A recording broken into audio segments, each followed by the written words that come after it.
ఎవరికైనా అమ్మాయికి 100% love feel అయ్యి మీరు చెప్పారా ఎప్పుడైనా? చాలా మంది చెప్పారా? ఈ వద్దులేండి ఇప్పుడు ఎందుకు అవసరం. సినిమా టైటిల్ గురించి మాట్లాడాను అంతే. 100% లవ్ ఫీల్ అవ్వాలంటే వదిలేండి, మామిడి ఫీల్ అవుతుంది. మీద అది కానీ యోర్స్ ఇస్ లవ్ మ్యారేజ్ అని వింటూ ఉంటాం.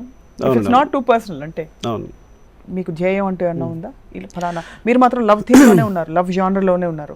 మీ కౌంటర్ పార్ట్స్, మీ కంటెంపరీస్ అందరూ కూడా రకరకాల థీమ్స్ ట్రై చేస్తుంటే మీరు ప్రేమ అనే ఒక టాపిక్ని పట్టుకుని అంటే నాకు వచ్చిన ఆపర్చునిటీ వదలట్లేదు. ఇప్పుడు నా మీద పెట్టుబడి ప్రొడ్యూసర్ ఎంత మనీ పెట్టాలి, మనీ పెట్టే ముందు నన్ను డెఫినెట్గా నన్ను ఇన్స్టిట్యూట్ చేస్తాడు, ఇట్లాంటి సబ్జెక్ట్ కావాలి, ఇలా చేయాలి అని.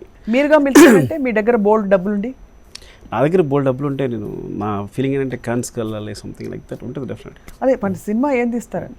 సినిమా ఏంటంటే నాకు బాగా ఇంట్రెస్టింగ్ అయిన పాయింట్ ఏంటంటే అండి, మనం ఎక్కడెక్కడికో వెళ్ళి సినిమా తీస్తుంటాం, చుట్టూ నా లైఫ్ నేను ఇంకా పోర్ట్రేట్ చేయలేకపోతున్నాను అనే ఫీలింగ్ ఉంది. సో నాకు చాలా ఇష్టం. వ్యక్తుల మనస్తత్వాలు, వాళ్ళ మధ్య సైకలాజికల్ కాన్ఫ్లిక్ట్స్, ఇప్పుడు జరిగే చాలా మా చుట్టూ జరిగే సంఘటనలు ఉంటాయి చూసారా, మన అన్ని కలిపి ఒక సినిమా ఎప్పటికప్పుడు అనమాట. నీకు నాకు రోజుకు సినిమా తయారవుతూ ఉంటుంది. సో అట్లా అంటే నేను నాకు ఒకసారి అనిపిస్తుంది అంటే ఇవన్నీ పక్కన పెట్టేసి ఏ 5 డే తీసుకుని ఎవ్రీడే ఒక సినిమా తీసి రిలీజ్ చేయాలనిపిస్తుంటుంది. ఎవ్రీడే ఈ డే ఎక్స్పీరియన్సెస్ అని నెక్స్ట్ తీసాలనిపిస్తుంటుంది. ఎవరికైనా అమ్మాయికి 100% లవ్ ఫీల్ అయ్యి మీరు చెప్పారా ఎప్పుడైనా? చాలా మంది చెప్పారా? ఈ వద్దులేండి ఇప్పుడు ఎందుకు అవసరం. సినిమా టైటిల్ గురించి మాట్లాడాను అంతే. 100% లవ్ ఫీల్ అవ్వాలంటే వదిలేండి, మామిడి ఫీల్ అవుతుంది. మీద అది కానీ యోర్స్ ఇస్ లవ్ మ్యారేజ్ అని వింటూ ఉంటాం. ఇట్స్ నాట్ టూ పర్సనల్ అంటే అవును. మీకు ధ్యేయం అంటూ ఏమన్నా ఉందా? ఇలా ఫలానా మీరు మాత్రం లవ్ థీమ్లోనే ఉన్నారు, లవ్ జానర్లోనే ఉన్నారు.